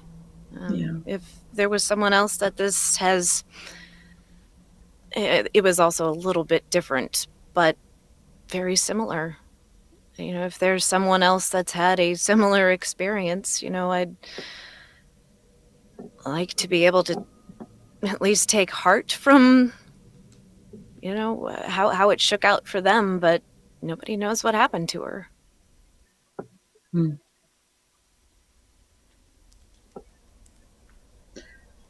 Well, I like to think that the fact that the tree could survive and protect itself, if I am a part of it without me, then I feel like that means that I shouldn't be needed to go back. It was healing before this freeze happened.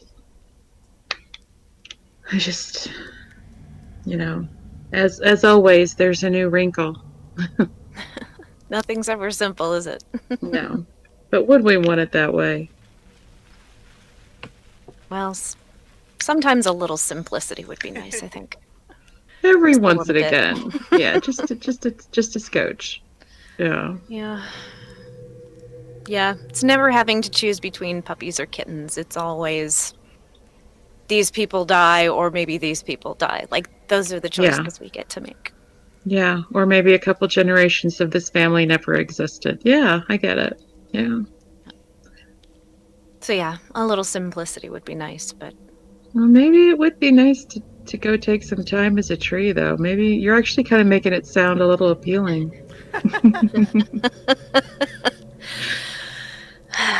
Maybe we shouldn't look at it too close. So long as you're happy with however it happens. That's all I would want. I mean, I would miss you if you went away, but if you were happy, that would be a comfort. Hey, Amethyst, if you were a tree, what kind of tree would you be?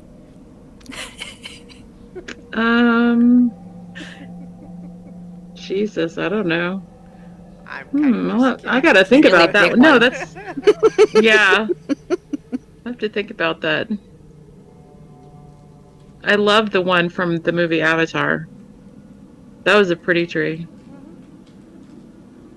I don't want to be sucking into people's brains, though. Or whatever that business was. These are the deep philosophical questions you face in D&D. Who is the tree? What kind of tree would you be? Maybe with a little dash of whopping willow. Yeah, There you go. that sounds about right. Yeah. Very nice. How I are would you also- doing, Oh, Nira? sorry. How are you, Nira, with everything? I don't know yet. Do you remember your grandmother? No. She seems real nice.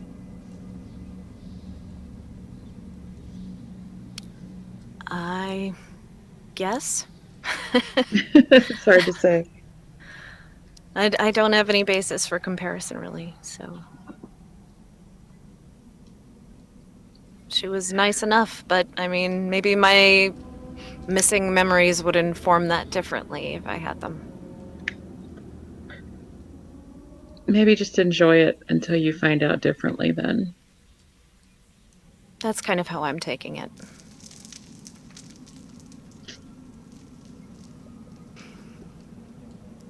All right. That was really about all that I had, so. Do you want a kitty to snuggle with or a puppy? No, I'm good. I'm sure there's a teddy bear that would indulge me if I really wanted to, but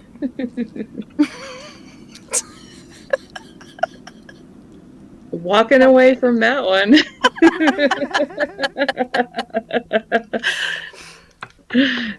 Does not know how to respond. Did you have something else, Cadence? I'm going to take off my armor of psychic resistance, Okay. and I wanted to check with Archie to make sure there was room in the bags of holding. Because I know there's like a weight capacity, but I wasn't sure. Because I have one of them, but I don't. Yeah, I've been looking through every now and then and had redistributed some things, and we got loads of space. Okay.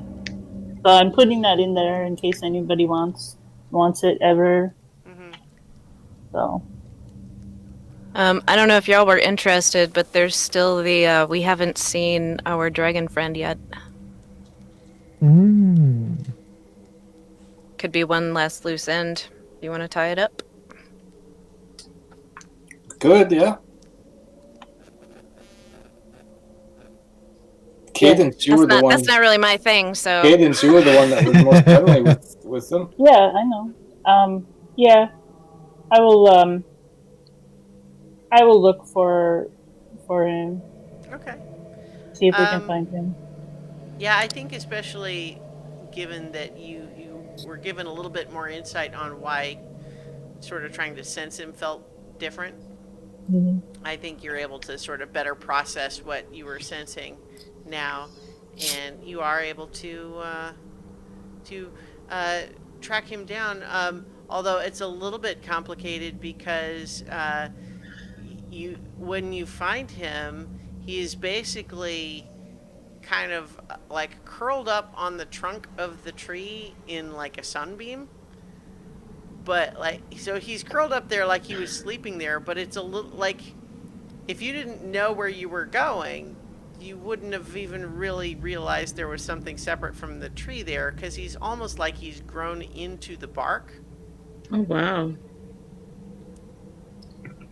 And he's frozen too, right? Yeah. Okay. Amethyst would have gone with Cadence on this. I don't know if anybody else would have. Okay. Well, he's a little ways up the trunk, so would you have you climbed up there? Oh yeah.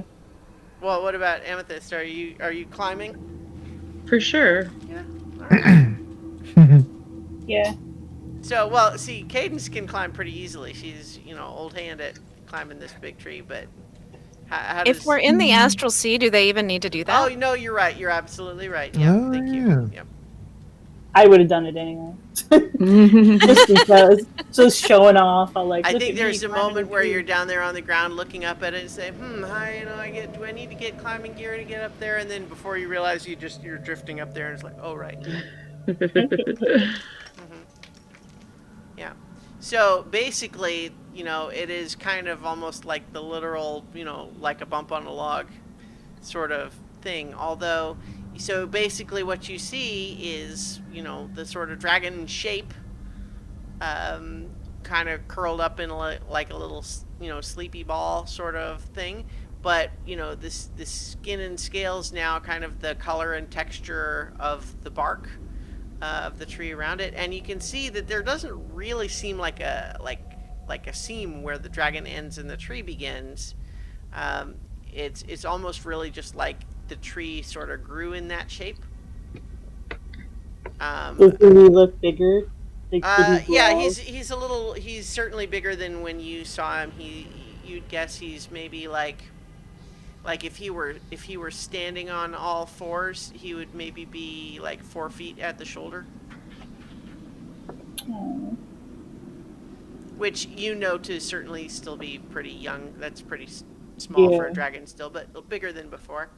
And so he's got some little spots on him too where like little branches kind of stick out in sort of places where the scales might have a little bit more of a protuberance, and some of those have like little budding leaf buds and flowers on them. Aww. Oh my gosh, that's so cute. So again, if you didn't know, you would assume, gosh, it's weird that the tree grew in that shape. But Yeah. that's where your dragon sense led you. Do we want to wake him, or should we just leave him? Why don't you try talking the way you did before? We can try I that will. way. I will put my hand on him, Okay. and I will reach out, like mentally. Okay. So basically, as you put your hand on him, and gradually, as time sort of catches up in the way that you've started to see now, you realize that he must have been asleep when it was freezing. So like he starts moving again, but he doesn't actually like wake. He just kind of starts breathing. Like so, you can now sort of see the barky textured side kind of going up and down as he's, taking tree dragon breaths. And as he shifts a little bit, you can see too that he's not necessarily like part of the tree in necessarily. It's more just kind of like just how he used to move through the amber before. You sense that he probably can move through the tree that way now. Yeah. So when I reach out and say his name, does he wake up? Yeah, I think that there's a little bit of like a shift in the breath a little bit.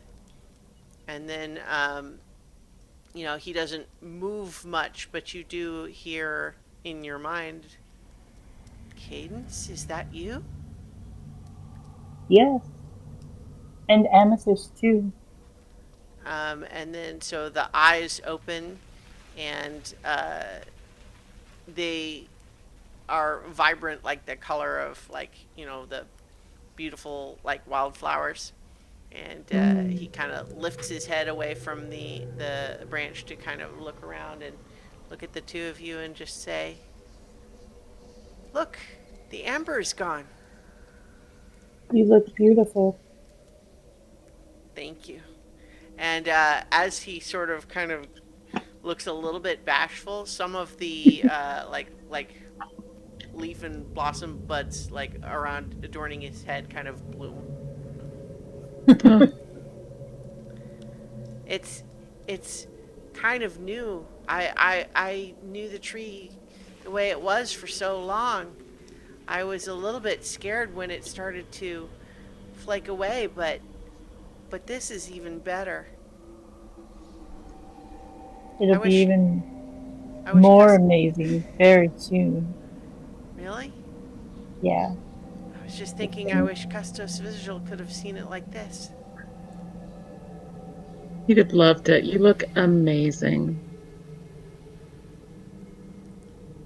Do you guys know why it happened?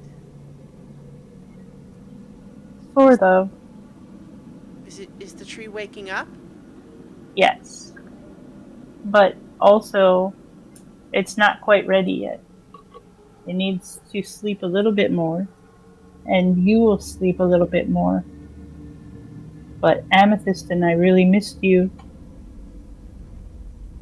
We wanted to make sure you were safe. Thank you. I'm glad you guys are okay. We're going to make everything even better. And then we will come and see you again. Can I help? But for now, you can help by going back to your nap and growing even stronger and more beautiful. Well, I could probably do other things, but I do like napping. I know. That's the best part of being a dragon, or so I hear.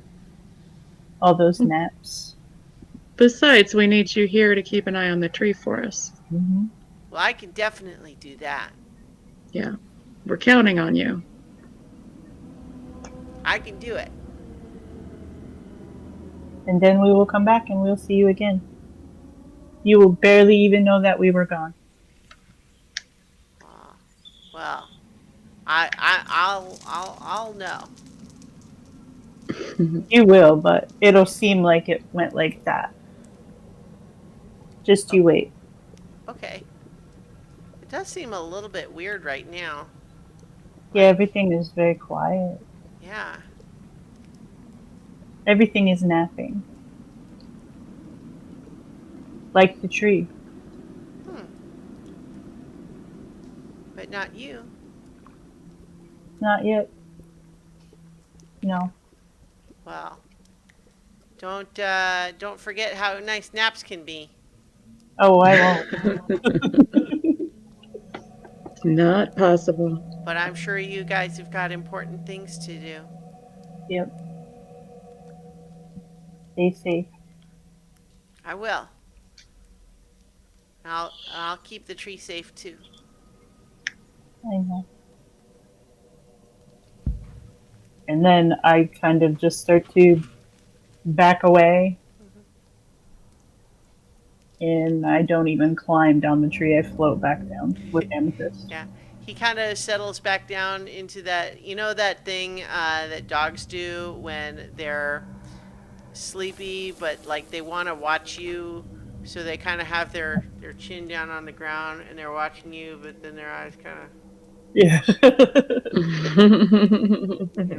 flutter closed. But yeah, so it's kind of doing that a little bit as you guys are backing away. So cute. Yeah. That's the best dragon that I met, like, in my whole life. And I met a lot of dragons in my life. Most of them were jerks. Not that one. All right. So, Otterkey, what do you get up to over the this little couple of days of time stop vacation? Yeah, he's really just the kind to keep working with his hands. So, got the tuning fork things. He's working on his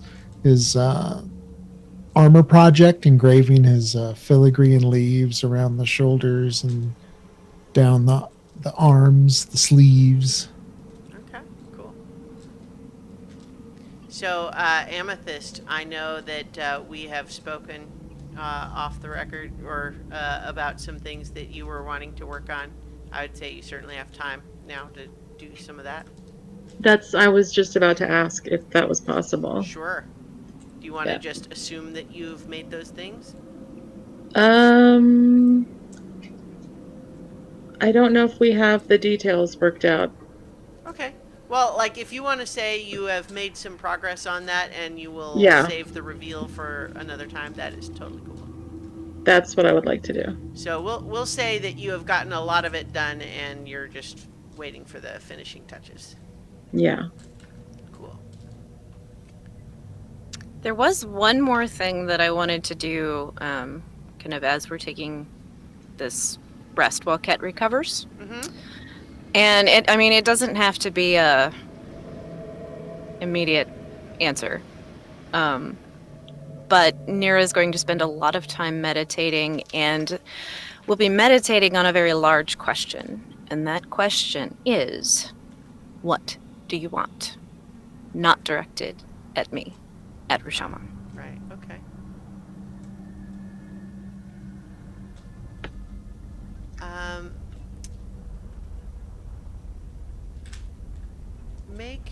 Make a religion check.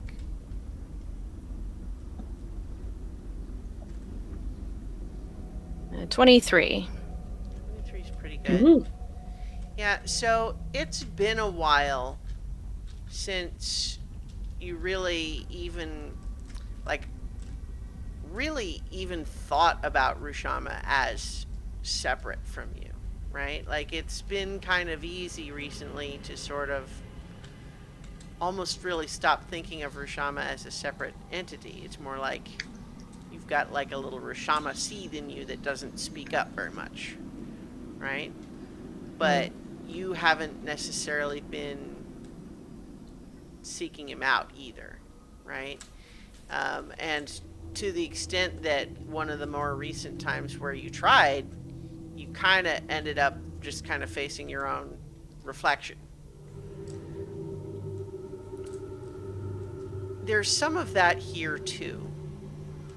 But what you sort of start to realize is as you go through kind of this meditative period of, kind of imagining that you're seeking out the summit of this mountain, and there's a little bit of this feeling of like every time you see a ridge, you feel like, oh, well, that must be the top. But as soon as you reach the ridge, you realize, oh no, it keeps going. And you're kind of making your way in a spiritual sense, looking for, the peak. And you keep coming across you'll see at a distance other figures that look like they're doing the same thing at other distantly removed parts of the mountain, and then gradually you'll realize as you get closer that they seem like they're also you, but then they'll kind of fade away as soon as you notice that. And eventually, though, over time, this takes a couple of sessions to really kind of get to this place. You feel like you're a little rusty maybe with some of this, or you're just kind of going back to a pattern of thinking that you hadn't been doing for a while. And you feel like you've reached a spot where there's nothing any higher, right? You have reached the peak in the senses that there's no more mountain to climb on. But what you feel in that moment is not a verbal sentence in the way that you have occasionally experienced Rashama talking to you in the past. But as you sort of look around you and you stand there at this highest point of anything that you can see, and you look at the enormity of this mountain that you're standing on and how far you can see in the distance, and knowing intuitively how many living things are in this enormous domain, it feels as though it's as far as you can see, and you can sense that there is so much more out there, but also that there is so much more below that you can't see with your eyes, but that it's everything. And the thing that's lingering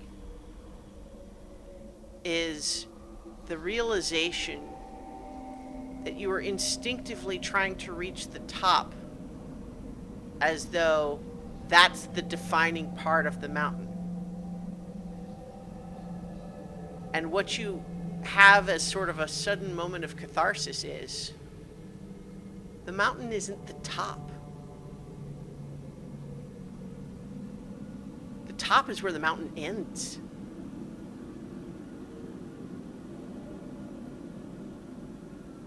The real mountain is everything below that.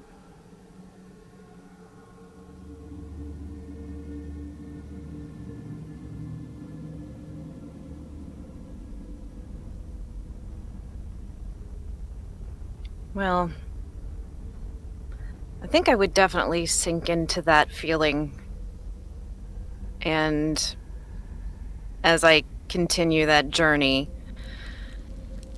rather than continue to climb,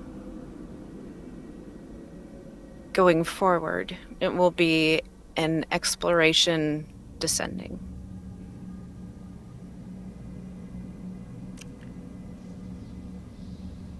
But I think that's where you get to in this particular set of attempts.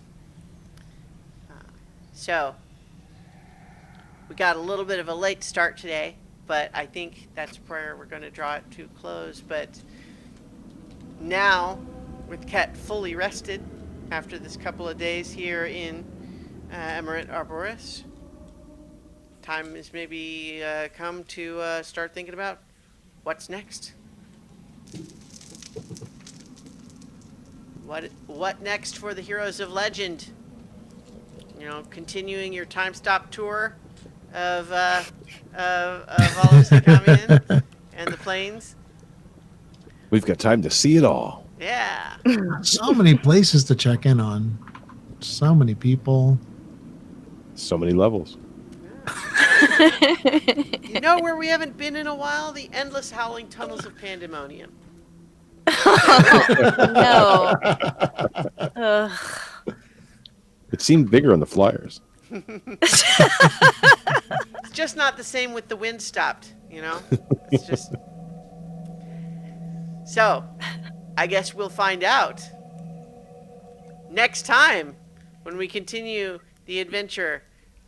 For more adventure on so many levels. So many levels. levels. We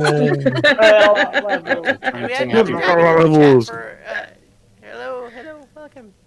And so thank you everybody. We'll be back next week. And yeah, that's it. I said the sign off already. So Awkward.